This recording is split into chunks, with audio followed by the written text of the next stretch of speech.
I'm the current Rostrum Club 26 president, and I would like, first of all, to acknowledge the Kaurna people as the traditional owners of country that we meet on today.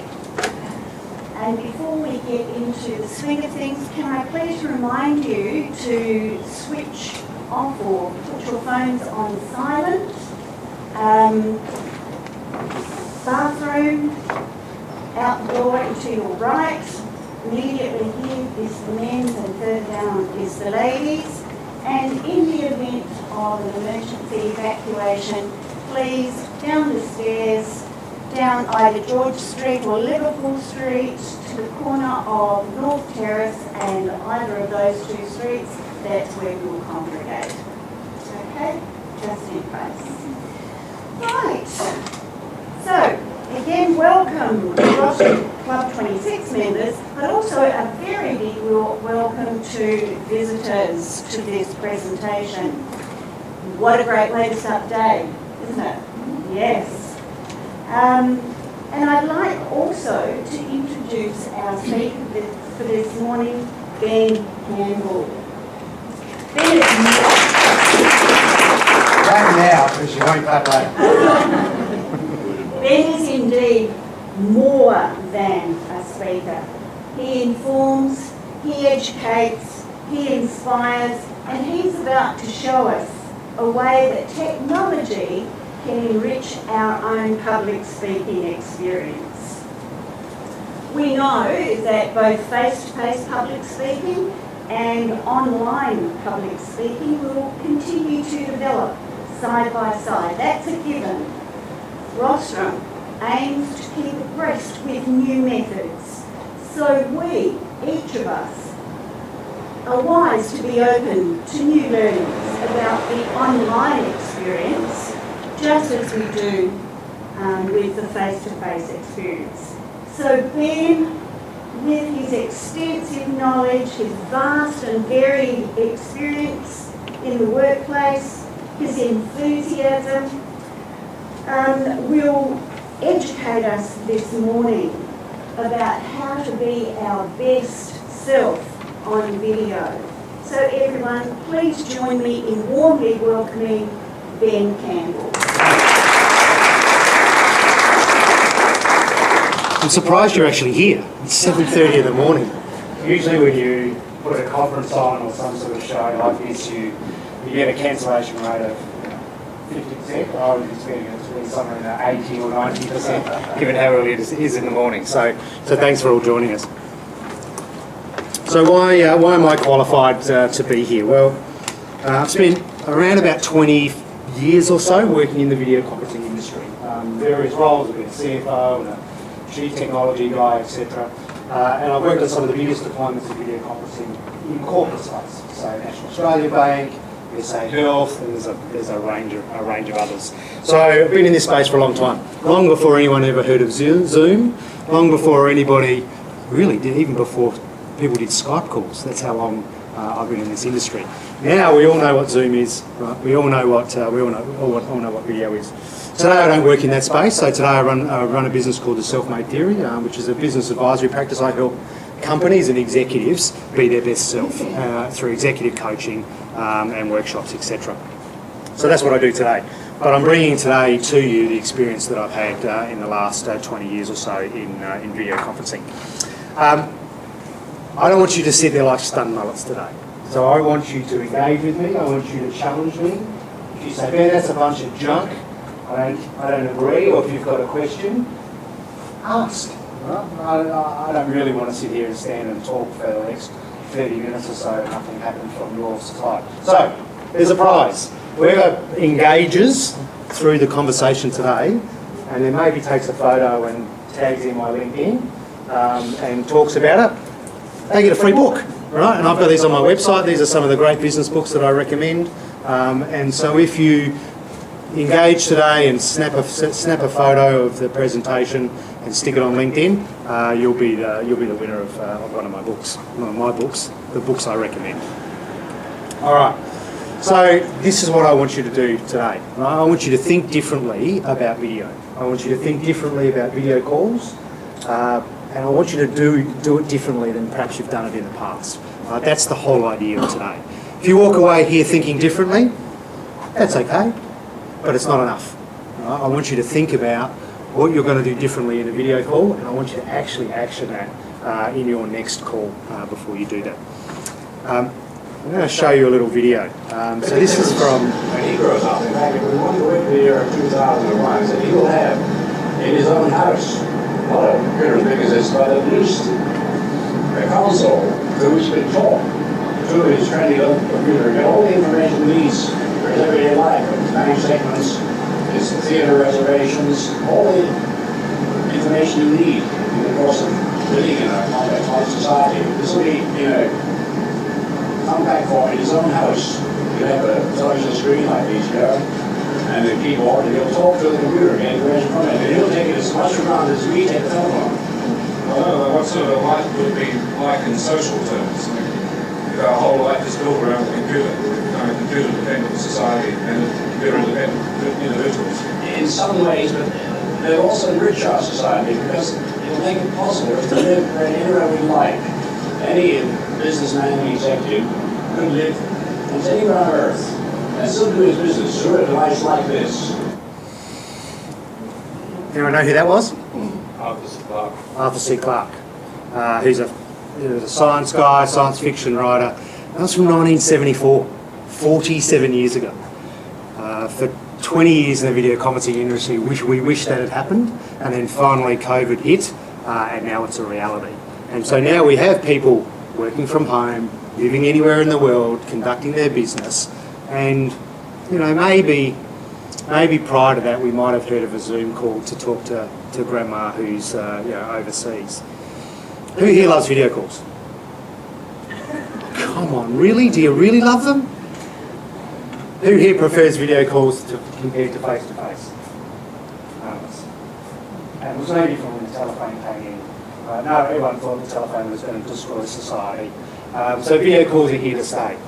None of us really, truly love them, but we love what they can do for us. We love the fact that they can connect us and engage us and get us to places that we couldn't normally go. But it's just different, right? It is different than if I'm sitting here talking to this gentleman face to face. It's just different. And what I want to talk about today is show you how to manage that difference and how to make it as close to being natural as we possibly can. And hopefully you walk away with being able to do something differently. That's the whole idea. All right. You've probably all seen on TV, a video interview with somebody on TV. This is the type of setup that they have. Right? It's really big and complicated, and usually there's 3 or 4 people in the room. There's a director, and there's a lighting guy, and there's a camera operator, and there's a sound person, and they've got this whole setup to make these people look really good.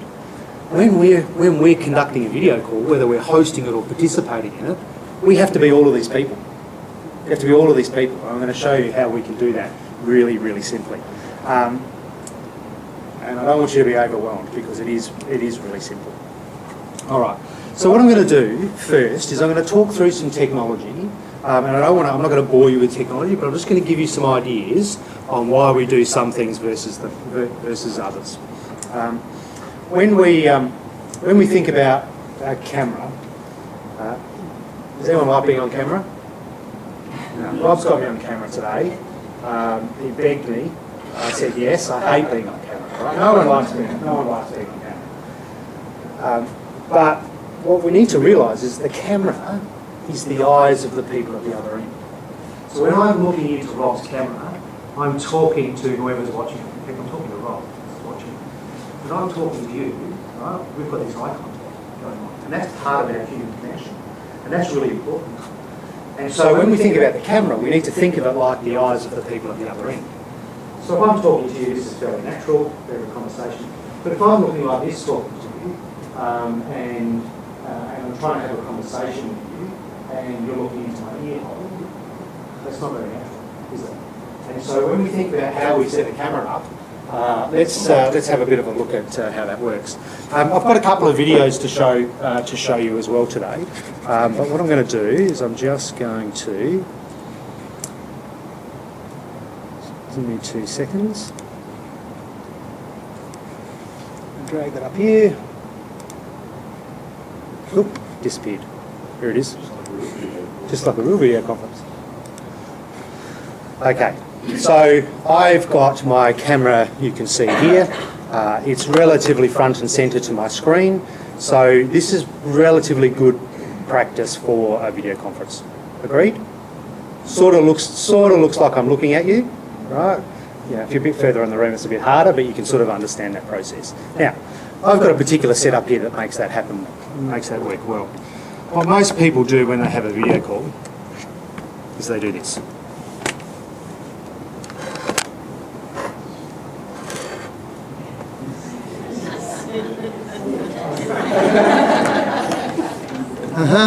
Yeah.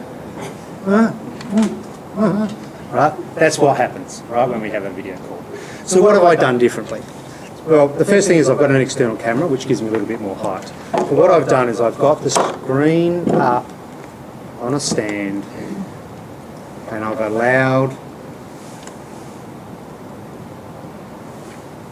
Oh, she's died. The joys of internet.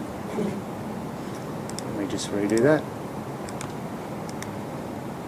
But what I've done here is I've created an environment which allows me to have the camera at the same eye height or very similar eye height to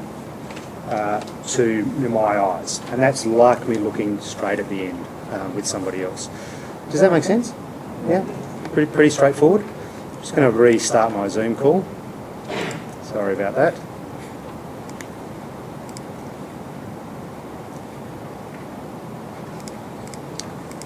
Wonders of technology, hey? You don't, excuse me. Yes. Are you going to cover that when your internet really does not work at home? Yeah, we can cover. We can definitely cover that too, can't we?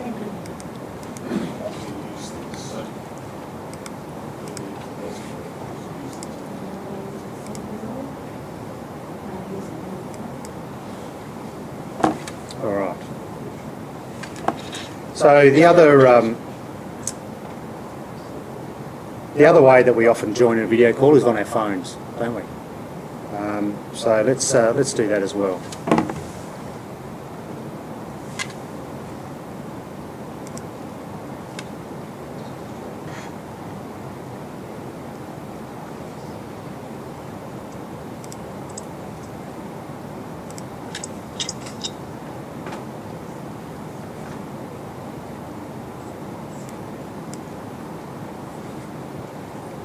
All right, and this is what, well, I've got to send it onto the right screen first.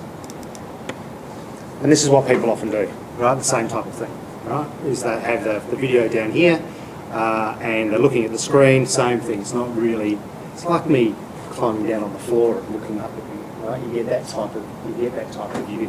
So not ideal. The other part too, when you're having a phone, is it's like this, it's really shaky, right? And so the person at the other end gets to see, all the movement of other things that's going around. Just be conscious that when you've got a mobile phone, is buy a little stand like this, right, or something similar that allows you to do this really simply. They don't cost much money. They're a few bucks from on eBay, $20 or something like that, and all of a sudden I've got a really pretty decent quality video call going on that actually doesn't look like I'm on a mobile phone. It actually makes it look really, really simple. Agreed? Yeah, really simple. So some really simple devices that you can use to get a good quality outcome from a video call. The other piece that's important is where you place your camera and where you place it on screen. So here I've got an external camera. I can also use the laptop camera. External cameras tend to be better quality. So if you're looking to do a good quality presentation or something similar, investing in an external camera is a good thing. Some laptops have good ones, but usually they're in a very high echelon of laptops to do that. often, who here uses two screens in their workplace? The challenge when we have two screens is that the camera usually ends up on one screen and the document that we're looking at ends up on another screen. So if I've got another screen here and I'm looking at that, what are people seeing at the other end? My ear, right? Which is not very attractive. Doesn't matter how good my ears are, right? No one really wants to look into my ear. So I'll show you the way we can change that. So I'm going to share. I've just got to reconfigure a few screens around here to make it work for you.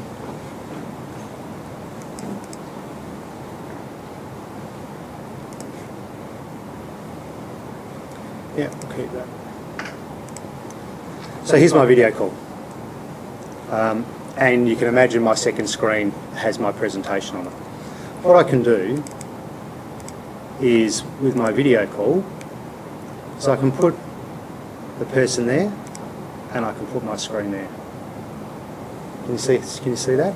So now what I'm seeing is I'm seeing the presentation of the person at the other end that's sending me the presentation, or I'm presenting, and I can see the participants. And when I look at the participants, I'm looking through the camera back into their eyes, so it looks like I'm engaged. When I'm looking at my presentation, you actually don't know that I'm looking at the presentation, you just think I'm talking to you.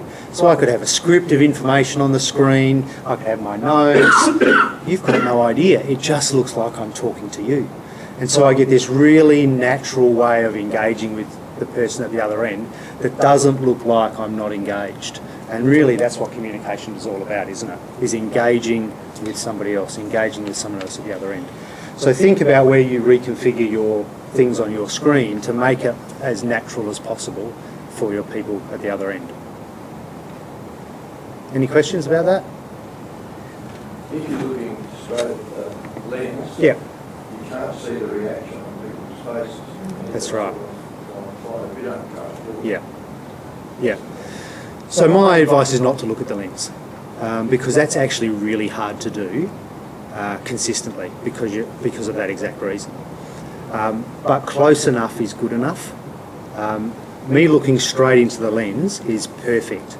Me looking just slightly down from the lens, right, and looking at the video is pretty close, right? I can even line it up a bit closer so it's directly underneath the lens. So you may not even be able to tell the difference as to whether or not I'm looking at you, at the picture on the screen, or actually into the lens. It's a little different here. If I blew this up and... Oh. There we go. If I... where are we?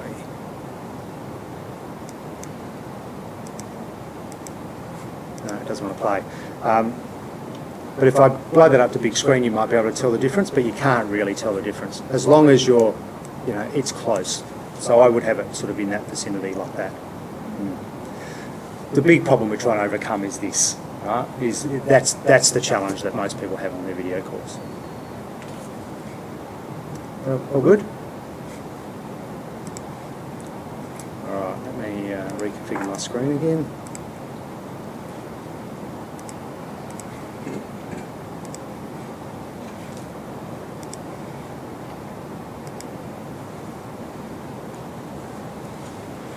Sorry, just give me 2 seconds. This is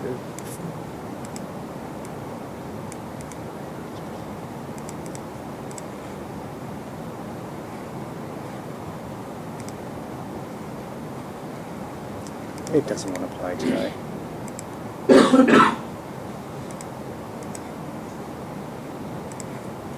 You've got to hit the keep changes button. If you don't hit the keep changes button, then it doesn't work.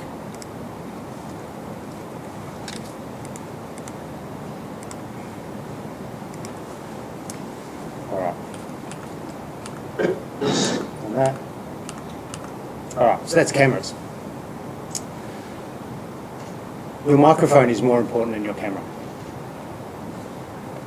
Video conferences are about video, but if your quality of your audio is bad, or if people can't hear you, or if you can't hear people, you're toast. There is no video conference. So it doesn't matter how good your video is, if you don't have good audio that you're sending to the other end, then you're in a bit of trouble. Now, most people use the microphones that are inside their laptop. which are okay. Great for mobile, but generally the quality of the microphones aren't as good. I've got some examples here, but I'm going to show you a quick video to explain the difference because you'll hear some of the differences, which is hard for me to actually do here. So the first one we're going to look at is the microphone that's built into your laptop. These are okay and super helpful when you're on the move, but generally the quality isn't the greatest. They're often subject to noises like keyboard noise, scratching around as you're not the laptop, etc. If you have a separate webcam, they often have inbuilt microphones too. These are often better than the laptop microphones because they pick up less environmental noise, like the typing we did before.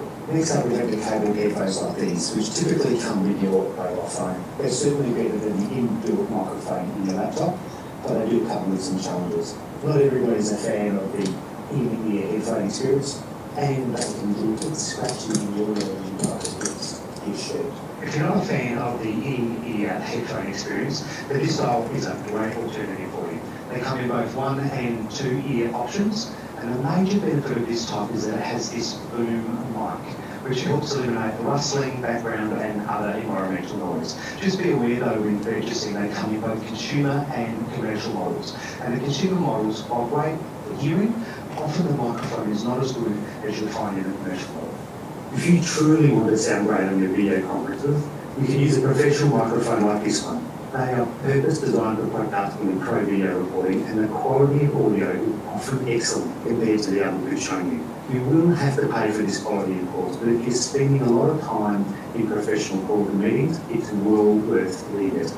And finally, just a quick note on room acoustics. Regardless of which mic you use, the quality of the audio that you send to the other end will be dramatically affected by the acoustics in the room. Of course, if I move to a room which has lots of hard surfaces, like my bathroom, you can hear how echoey the sound is. You'll often find this in office environments as well, where they have glass meeting rooms with glass walls all around them. So just be conscious of where you're conducting your video conferences and make sure there aren't lots of hard surfaces around. In this space here, some soft furnishings, some carpet, make this room sound really good.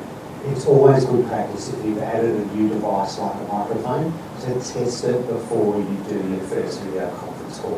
All good video platforms have this feature and it's well worth using it. Make sense? Pretty straightforward. I've got a few examples here. They range in price, obviously. I don't sell them, so I'm not endorsing anything. These obviously come free, but again, not everyone's a fan of this. You just got to be conscious of rustling the microphone. But they're cheap, free, and actually generally the quality of sound is actually not too bad at all.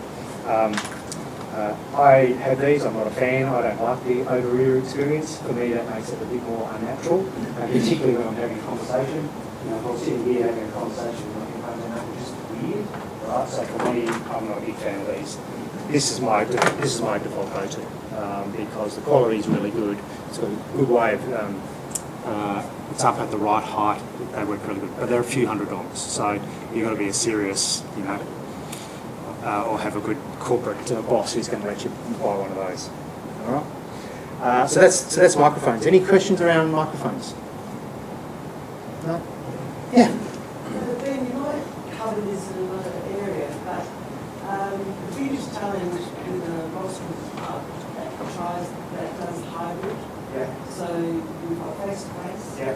Not in the most great venue sometimes, like a hotel. Yeah. And we connect with people. So the biggest challenge, and I agree with you, is the sound. Yeah. So we invested in a room around one. So something not dissimilar to that. Yeah. Yeah, that's right. Yeah. Still challenging where to place it, Yeah. where to place people. So you've got your challenge with your camera, your microphone, and dealing with people online, and dealing with people live.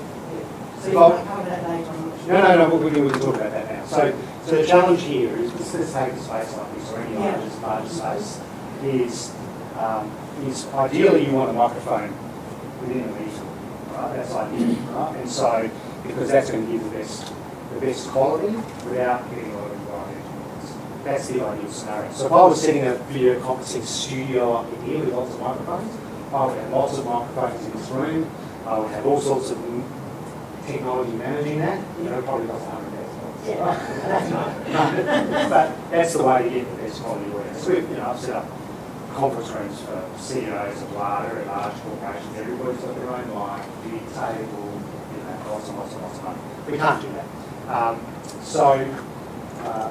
So these do work well, but they're not going to be a great answer on the table. The more expensive things and the bigger you can get, they work well. So you can get some that have got extendable microphones. They're usually $1,000 or $2,000 roughly, which is still a lot of money. So if I was using a table like this with a whole bunch of people around, I'd probably put a device like that.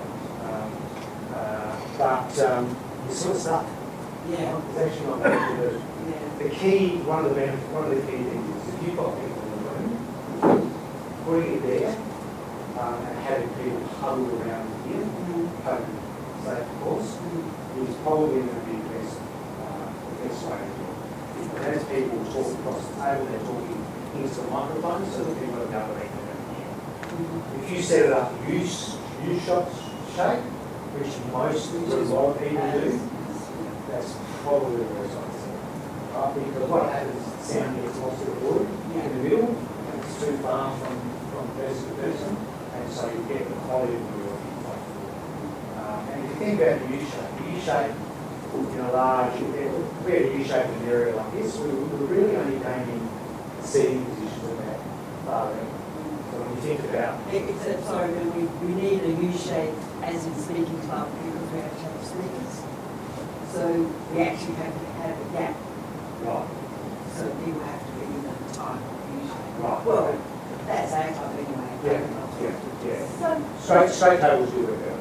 Yeah. Does it help to have two, if you had a U-shape, it's 2 or 3 of those help? Only if they're designed to work together. Most of these are designed to work by themselves, so you need a particular model or brand that does have the option to have 2 or 3 of those down the table. Yeah, so you can definitely do that. Yeah. Yes. What about Bluetooth? Just a little thing that sits on your ear with a Yes. mic that's only very short. These are my favourite at the moment. I'm loving these. So these are these are my mobile. So instead of taking these devices with me, if I'm travelling away or if I'm going to a venue where I'm not sure what the room's going to be like and I don't want to carry much stuff, well, these work really well. I pair them with my laptop. They've got a microphone built in it. These are actually pretty funky. Are they the bone conductor? Yeah. Oh, Yeah, so these are called bone conducting headphones. So what they do is they actually send the sound not through your ear canal, because I don't like feeling disconnected from the world. That's not, I find that really weird. What these do is they actually send the sound from the person in the other end through your cheekbone into your eardrum that way. And so I can still listen to you quite perfectly. I can actually be on the phone to something you wouldn't know. Right this very second, by hearing them, and you won't hear them up through these bone conducting technology. These are they're range about $150 to $250. But I use them with my mobile phone, use general phone call, I use them in the car, set them Bluetooth in the car. Very, very good. And great for this type of environment. Not as good a quality as this, probably not quite as good as this, but not far from that. Yeah. Good microphone, reasonably good microphone as well. Yeah. So they work well. And the fact is they're so light they're not in your ear, you hardly even know they're on. I walk around with them on almost all day. So they work really well. Okay, what's next? Sound and speakers. So this is lagging a bit, the old technology in this room. So the first one we're going to look at is All right. Sound and speakers. So the other part is you need to be able to hear, right? You need to be able to hear things. So often the quality of the speakers in your laptop are actually okay. If you're a little harder of hearing, you might find that sometimes you don't get the volume out of your laptop that you might. One of these types of devices works really well. There's plenty of Bluetooth speakers that give you really good quality sound that you can use as well if you're setting up in your home environment. Of course, you don't need that if you've got these on. Obviously, you don't need any external speakers if you're using those. So, but what you'll find is most people are generally happy with the quality of the sound that comes out of their laptop. If it's a bigger space, it's a bit harder, right? Because in a bigger space, the sound that comes out of a laptop or a PC, etc., is not going to be loud enough. In here, obviously, because of the size of the room, it's got big external speakers, but you're unlikely to plug your home video conferencing into your 7.1 surround sound because you don't really need that. Okay, I want to talk about the importance of lighting next. I'm going to show you another video too because it's a little bit hard to explain it without seeing it. So let's have a look at this next video. So when you're sitting down having a conversation with somebody, you generally don't do that in the dark. You have the lights on. And exactly the same principle applies in a video conference. We want to see the people we're communicating. So the first thing we want to consider is where we place the camera. What we don't want to do is place the camera pointing out towards the window. You can see that the camera doesn't deal very well with the light source behind you. The people at the other end will see too much light and not enough in your face. Make sense? Yep. Again, sometimes it's hard to orange yourself in your home office in terms of where your desk is, etc. But if you've got a window, like this in your home office, my advice would be, wherever possible, is to orientate yourself towards that window. If you do this or you do this, right, you are going to compromise the quality of your image to the people on the other end. Sometimes the way you can counter that is one of these. Who's seen one of these before? Yep. So this is just plugged into USB. It's about 20 or 30 bucks on eBay, and it's got a light. And so if you've got poor lighting in your room, down lights, which is casting lots of shadows on your faces, hard to see, you can buy one of these lights. They're really cheap, really effective, and work really, really well. They make the quality of your video look really good, really good. They have, this one's broken, which is why I travelled with this one around, but they do have different colour temperatures that you can change as well when the light actually works. Anyway, that's broken. And some of them have got these little stands that you can stand up as well to make that nice and easy. Make sense? Where do you buy those? eBay. eBay, some camera shops sell them. They often use them. I'm not a big social media influencer, but a lot of social media people use them when they're recording videos of themselves at home and they're taking selfies and other bits and pieces. So so you'll be able to find them on eBay, any of those, on Amazon, those online type stores. Yeah. Just one comment. Yeah. It's usually where reflections in Correct. glasses. Yeah, that's right. Especially those LED rings. Yeah. It's pretty weird. Yeah, it does. So the way I orient mine in my house, because I wear glasses, is I actually have it up quite high, and so when I'm seated, the camera doesn't pick up the reflection. If it was right here, then you're right. You would definitely see reflection. In this case here, we've got the lighting off to the side, so you can't see the reflection in my glasses there. This is the other challenge, right? Is if you're sitting next to a window, the light's coming in here, and you get this dark face on one side. So you can use this on the other side if you can't reorientate your home office to make that work really well as well. Now again, these are sort of pro tips. So if you're presenting, and you're presenting to an audience that's important, then going to the effort of spending 25 bucks on one of these and a few other bucks, it's well worth it. If you're just a participant, you may well argue that is that as important as it needs to be. Depends how engaged you want to be in the conversation. All right, environments and backgrounds. I've got a couple of videos to show you as well. But this is important because this does a couple of things, right? What's in your background can be very distracting to people at the other end. And what's in your background can be can tell a story. That's why some people don't like taking video on a phone, right? Because they're not quite sure what the story behind them is, the story that they want to tell everybody. Which is why Zoom invented virtual backgrounds, so you can turn off the story that's behind you and give you a new story to tell. This is probably not the story to tell on a video, right? This is an actual Zoom background, right? It's not. Yeah, actual Zoom background. might not be the story you want to tell to a corporate audience or to your rostrum club or to your university lecturer. Maybe, you know, you might think this is funny, right? Again, what message are you really sending? These are things that are great for family, right? If you're having a family call and you're doing some fun stuff like this or with some friends, fantastic. But the funny backgrounds don't work in a corporate environment. They don't work at university. They don't work for a rostrum club. They don't work in a lot of cases. So here's a background which,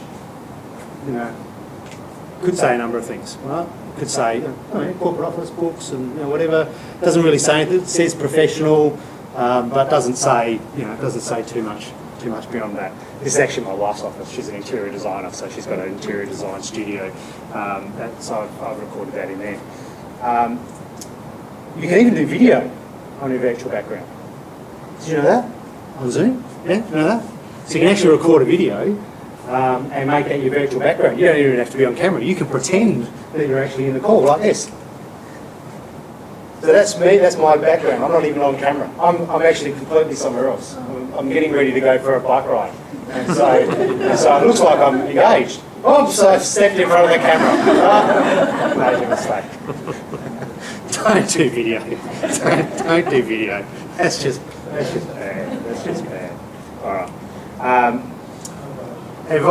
Beware of pets, right? Pets and dogs and cats and chickens. So beware of the pets and dogs. I've got a client who lives is a rural client. She's one of my executive coaching clients. We do calls every fortnight from her home office. Now I don't mind what's going on in her home office. That's not a big thing. But she has this dog that sits under her desk and sleeps, and it snores, and I can hear it. Literally like that. It's that noisy, right? Now that's fine for me. It doesn't fuss me. But she was bitching to clients, or she was talking to a financier or someone else that works inside of the business. Having the snoring dog underneath the desk in the home office is probably not a great thing. Here's a couple of other things around backgrounds and environment. So first we're going to start with the physical space behind you. This is what the people at the other end see. I'm in a pretty typical home office environment today. Behind me is a bookcase with some books on it, which make me look very intelligent and very well read. But there's also here some photos and some certificates on the wall, which say professional but personal at the same time. Something to be aware of, mirrors. These have certainly caught a few people out in the past. You've probably seen some of the funny videos on the internet about that. Of course, I could orient myself in a room a different way. This time pointing back towards the door.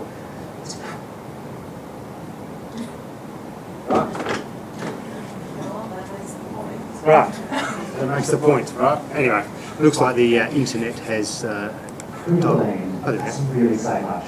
Plus, I've got to be really conscious that that's a door, and someone may well walk through that door at exactly the wrong time.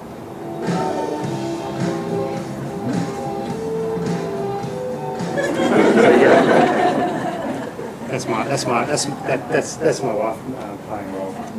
Here's a quote from Mr. Shakespeare. There's language in her eye, her cheek, her lip, nay, her foot speaks. Her wanton spirits look out at every joint and motive of her body. There's a number of studies that have been done about the importance of what happens visually when we communicate. And the science shows that 2/3 of communication is visually. So only 1/3 audibly, 2/3 visually. So what we're talking about today is pretty important, right, when we're talking about a video call. And so I want to talk about when you're actually participating in the video conference. What most people do when they're in a video conference, no one in this room, of course, and certainly not me in the past, is that they do this. They get on the call and they do this, right? Ever done that? Have you ever seen yourself do that? Right? You sort of sit there and you sort of stun mullet and it's just not natural, right? Being in a video call is just not natural. I don't want to see myself on camera. I'm too busy staring at myself, looking at my self-view to work out what I'm doing, and then I'm doing this, and right? It's just not natural. And And when we talk about it being not natural, it's just not habitual. Right? The fact that it's natural and not natural, me engaging with you 30 years ago, when I was a youngster starting the workforce, wouldn't have been natural. Standing up here wouldn't have been natural. Presenting to you wouldn't have been natural. But over time, practice, some more practice, it becomes much more natural for them. And so really what we're talking about is we're talking about things being more habit formed rather than actually being part of who we are. Because we didn't come out of the womb natural at anything. Right? We learned things along the way for them now to feel comfortable. And video calls are the same. You can get to a point where it feels comfortable and normal, not necessarily all about natural. So there's a couple of things. The first thing you have to do is you actually have to engage. You actually can't sit there like a stunned mullet. Right? Because as soon as you sit there like a stunned mullet, whether you're presenting or not, you're now no longer engaged. So do things like nod, acknowledge something that somebody said at the other end. Use your hands, right? If you move around on your seat. Do the things that you would do if you were sitting directly across from somebody at the other side. Pop in and make a comment if somebody says something. Those are the types of things that help you become engaged in the conversation. It's really important to engage. One of the things that turns us off from engaging is checking our emails or doing some other thing, right, when we're in a video call. If you wouldn't do it face-to-face with someone, don't do it in a video call. It's the same thing. If I sat down here and started having a conversation with you, right, sorry, I'm thinking about you, feel about investing in a chair free, and we're talking like this, and then I crack my laptop out and I start checking some emails, right, you're just completely going, this guy's no, right, what's he doing having this conversation? And that whole, sorry I didn't catch that, right, is just code for, sorry I was checking my emails, right? So don't check your emails, right? If you're involved in the call, stay engaged in the conversation. Log out, log out of things that are going to distract your attention away from it, particularly if you're a presenter, right? Particularly if you're a presenter. Log out of Facebook, shut your email down, get rid of anything that's going to bing, pop up, flash, distract, take away from you actually presenting your material to people. That's really important. Anybody who thinks that they can do emails at the same time and be engaged in a video call, it's just, if you think you're a multitasker, you're just not. Right? We task switch, we don't multitask. There is no such thing. There's plenty of science that'll talk to that. And so when you're trying to listen to someone and you're off doing something else, right, you're flicking between the two. You're not actually engaged in both. Nod, blink and smile. So this is a quote from a lady, Dr. Louise Marler, who's a body language expert. I've got a video an interview that I did with her. And I'll have a whole bunch of videos that I can share with you later of the content that we had. So I'll email those out. They're just on YouTube, but I'll email those out so you can come back and refer to some of the conversations. Nod, blink and smile, she says. Right? That's important. Blink, don't, she said, people get on video calls and they don't blink, and then they look like serial killers, right? Psychopaths. Don't do that. Nod, blink, smile. Smile engages. She goes a little bit further. She says nod, blink and smile like an idiot, right? That's her terminology. But nod, blink and smile is a great way of you looking like you're engaged in the conversation, you're part of the conversation, and particularly when you're presenting. And her fourth tip, practice, practice, practice. My tip, practice, practice, practice. Get at home, set up your own Zoom call. It's free to set up a Zoom account. Set up a Zoom call, set your camera up, play with it, work out where your background is, do those things. You do those things before you even get to a video call. It'll make you feel more confident when you do it. It'll make you feel like it's a little bit more natural the more you practice. And that's free. It costs nothing, right, for you to practice it. That's the wrap. Questions?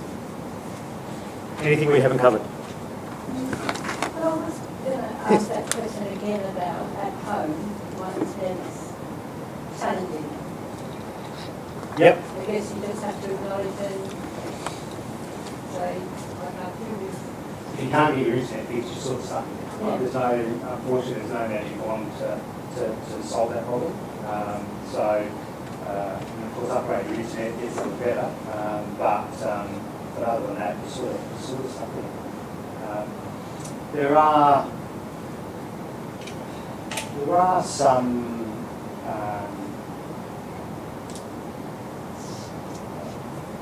Sort of stuff. Another interesting question for Yeah. me, a lot of the stuff you said, get on eBay. Yeah. If you don't know what the quality of anything is, studies on you, where do you find that out? Again, just Google. Yeah. I mean, I take, I look at that 25 bucks and go, well, I'll play 25 bucks, I'll play 25 bucks. Right? Not a fan of buying 25 bucks, I don't need to. That's sort of, yeah. The other option is camera shops. You go into a camera shop, you'll pay a little bit more, but then warranty, you can take it back to the camera shop if it's not working, etc. So, that would be a good place to go. No, I was just going to say, I often have played the internet, and hotspotting environment is a great solution to go like that. Yeah, that is a good option. Yeah. No, I was specific as well. Yeah. Sorry. Yeah, the environmental value. Because that's what I live by. Yeah, I do. Do you? Yeah, right. Okay. So we're on the same page, right? I know exactly what the problem is, right? You can be stuck with that, right? Yeah. Sometimes if I've got important video calls, I'll actually come down and get a bill and I'll go to an office here in the city or other places. What do you do if you've got 3 people in one meeting and then you've got 2 or 3 other people remote? How do you best run that meeting? So where are you? Are you in the meeting? I'm in the meeting With the 3? with the 3 and there's another 3 remote. Yeah. The key is when you're running a meeting where there's people connected, is actually to remember there are people here. Because that's part of the challenge, right? You get engaged in the conversation here, and the screen's over there with the other people on it, and we forget that they're actually part of the video call. Get the screen as close as you can to the table, right? So it feels like they're actually, and you will remember them to engage them. Because they'll be more reticent to jump into questions and potentially people in the room, and so just be conscious of that and engage them a little bit more. So Bob, what do you think? Right? Bob to the other end. Or Jill, what do you think? Right? And that way you draw them into the conversation, because it does feel unnatural for them to be external with this people. It's a bit like someone standing outside the door, right? They don't quite, they can see what's going on, but they don't quite feel like they're engaged, and it does take you a little bit of effort just to draw them in so that they feel part of the conversation. Is there an etiquette has been developed as people get more and more used to these things, like a way that says, I want to speak, or so it's not developing? No? You can, if it's a formal meeting, you can certainly ask that. But no, there's no formal way of doing that. The only thing I've seen is people will take themselves off mute if they would like to talk. Yeah. And that is a bit of a flag. Yeah. The other thing is literally.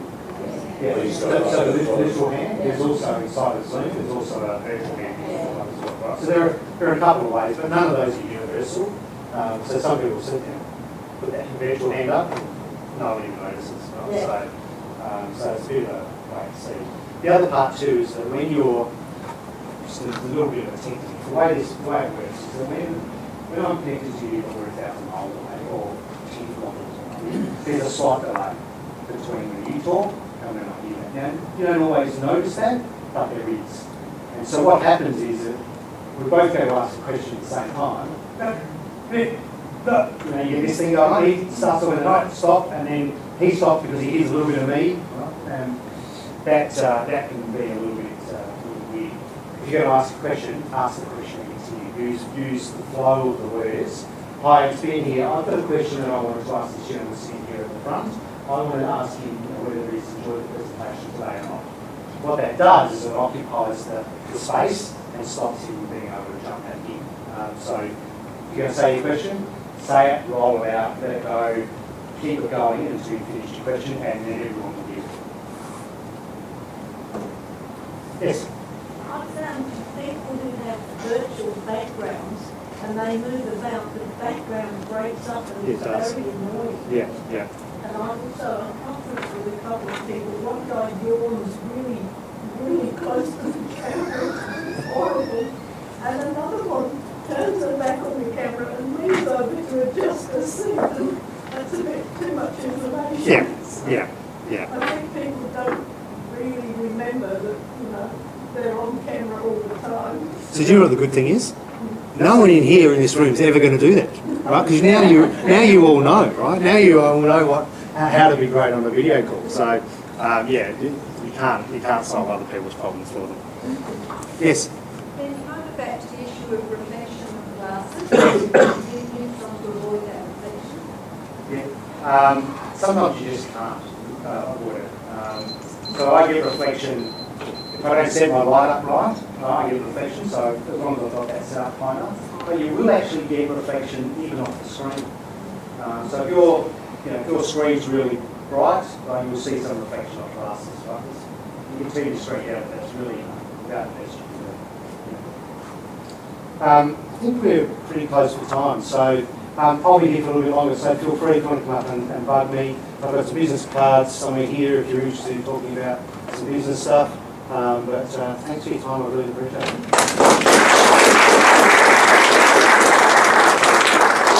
Oh, don't forget this, if you want to win the book. Just before everybody goes, I'd just like to say a few words in closing this workshop. My name is Bob Pearce. I'm the Membership and Promotions Manager for Rostrum Club 26. Thank you, all of you, for taking the time to attend today. I know it's early in the morning, so the fact that you made the effort is really exciting and really, really appreciated. Many thanks to Ben Gamble for presenting a very interesting and useful perspective on video calling. It's a sign of our times. Increasingly it will be used more and more in the workplace and in our daily lives. Please join with me in thanking Ben for his presentation. This workshop has been made possible through support from 3 organisations. Ben's exciting company, The Self-Made Theory. Check it out on Google. It specialises in executive and business coaching, mentoring, and business and advisory consultancy services. Its catchphrase, innovate, overcome, and prosper. It's well worth finding out what it can offer you. Secondly, the University of South Australia. Rosalind Cox, who's sitting there at the back, everybody knows Rosalind, or many people would. Rosalind's provided a significant contribution to this workshop, her own time, this magnificent venue, technical support in the form of projectors, speakers, screens, IT equipment, QR codes, you name it. Thank you so much, Rosalind. And thirdly, I'd just like to spend a couple of minutes talking about Rostrum Club 26 and Rostrum more generally. To quote Jerry Seinfeld, the American comedian who many of you would know, according to most studies, people's #1 fear is public speaking. Number 2 is death. Death is number 2. This means to the average person, if you go to a funeral, you're better off in the casket rather than doing the eulogy. So says Jerry Seinfeld.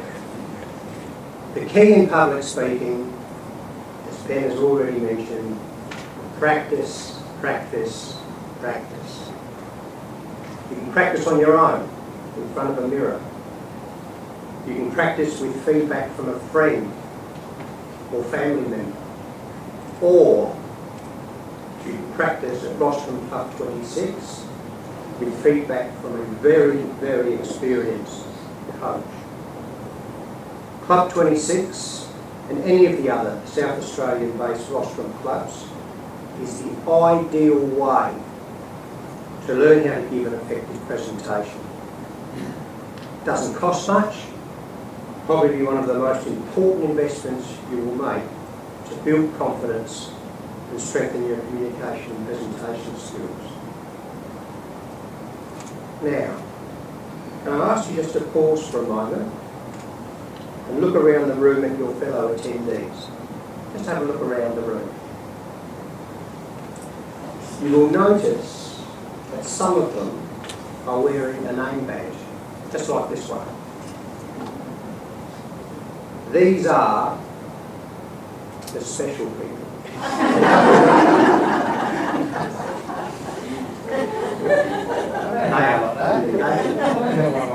They are the current members of Rostrum Club 26.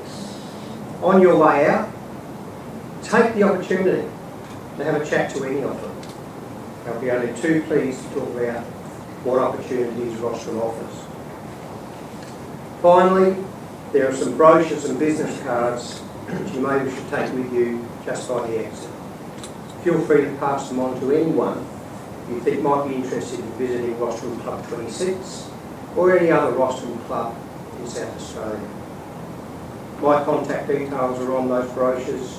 Feel free to phone or email me if you want to talk about Rostrum opportunities.